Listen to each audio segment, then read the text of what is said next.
Rise the lord. ప్రతిరోజు అనుదిన వాక్యం ద్వారా మీరెంతగానో బలపడుతున్నారని నేను ఆశిస్తున్నాను.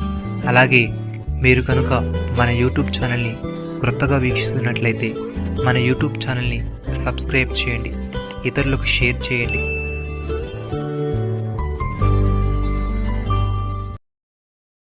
మీరు బహుగా ఫలించుట వలన నా తండ్రి మహిమపరచబడును, ఇందువలన మీరు నా శిష్యులగుదురు. యోహాను సువార్త 15వ అధ్యాయము 8వ వచనము. ప్రియమైన సహోదరి సహోదరులారా, యేసయ్య ఈ విధంగా అంటున్నాడు, శిష్యులు ఫలించాలని, బహుగా ఫలించాలని యేసయ్య వారి పట్ల ఆశ కలిగి ఆసక్తి చూపిస్తున్నాడు. ఎందుకంటే వారు ఫలించడం ద్వారా తండ్రి మహిమపరచబడతాడు. తండ్రిని దేవునికి మహిమ తీసుకురావడమే శిష్యరికం యొక్క అంతిమ ఉద్దేశం అనే ఆలోచనని తెలియజేస్తుంది. భక్తుడి విధంగా అంటున్నాడు, మీరు చీకట్లో నుండి ఆశ్చర్యకరమైన తన వెలుగులోనికి మిమ్మల్ని పిలిచిన వారి గుణాతిశయములను ప్రచురము చేయు నిమిత్తమును, ఏర్పరచబడిన వంశమును, రాజులని యాజక సమూహమును, పరిశుద్ధ జనమును, దేవుని సొత్తైన ప్రజలనై ఉన్నారు. ఒకప్పుడు ప్రజగా ఉండక ఇప్పుడు దేవుని ప్రజ అయితరి, ఒకప్పుడు కనికరింపబడక ఇప్పుడు కనికరింపబడిన వారైతరి.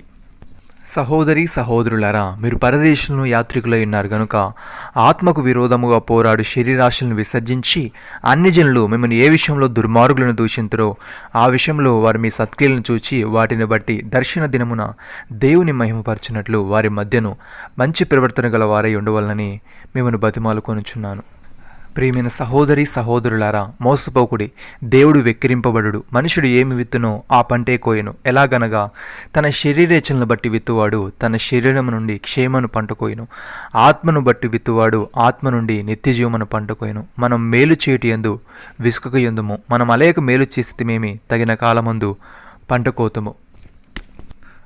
భక్తుడి విధంగా అంటున్నాడు, మీరు సంపూర్ణ జ్ఞానమును ఆత్మ సంబంధమైన వివేకము గలవారును ఆయన చిత్తమును పూర్ణముగా గ్రహించువారునై ప్రతి సత్కార్యములో సఫలగుచు దేవుని విషయమైన జ్ఞానముందు అభివృద్ధి పొందుచు అన్ని విషయములలో ప్రభును సంతోషపెట్టినట్లు ఆయనకు తగినట్టుగా నడుచుకునవలననియు ఆనందముతో కూడిన పూర్ణమైన ఓర్పును దీర్ఘశాంతమును కనబడుచున్నట్లు ఆయన మహిమాశక్తిని బట్టి సంపూర్ణ బలముతో బలపరచబడవలననియు తేజోవాసులైన పరిశుద్ధుల స్వాస్యములో పాలువారగుటకు మనల్ని పాత్రులుగా చేసిన తండ్రికి మీరు కృతజ్ఞతాస్తులు చెల్లింపవలనియు దేవుని బతిమాలుకొనుచున్నాము.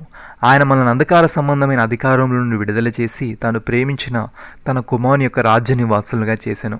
ఆ కుమారుని యందు మనకు విమోచనము అనగా పాపక్షమాపణ కలుగుచున్నది. ఆయన అదృశ్య దేవుని స్వరూపే సర్వ సృష్టికి ఆది సంభూతుడై ఉన్నాడు. ప్రియమైన సహోదరి సహోదరులారా, గొర్రెల గొప్ప కాపరిని యేసును మన ప్రభువును నిత్యమైన నిబంధన సంబంధముకు రక్తమును బట్టి మృతుల నుండి లేపిన సమాధానకర్తయగు దేవుడు యేసుక్రీస్తు ద్వారా తన దృష్టికి అనుకూలమైన దాన్ని మనలో జరిగించుచు ప్రతి మంచి విషయంలోనూ తన చిత్త ప్రకారము చేటుకు మిమ్మల్ని సిద్ధపరచునుగాక. యేసుక్రీస్తుకి యుగయుగములకు మహిమ కలుగునుగాక. నమ్మిన వారు నాతో కలిసి ప్రార్థనలో ఏకీభవించండి. మమ్మల్ని మికిలిగా ప్రేమిస్తున్న మా ప్రియ పరలోకపు తండ్రి, మీరు మాకు ఇచ్చిన వాగ్దానమును బట్టి మీకు స్తోత్రములు.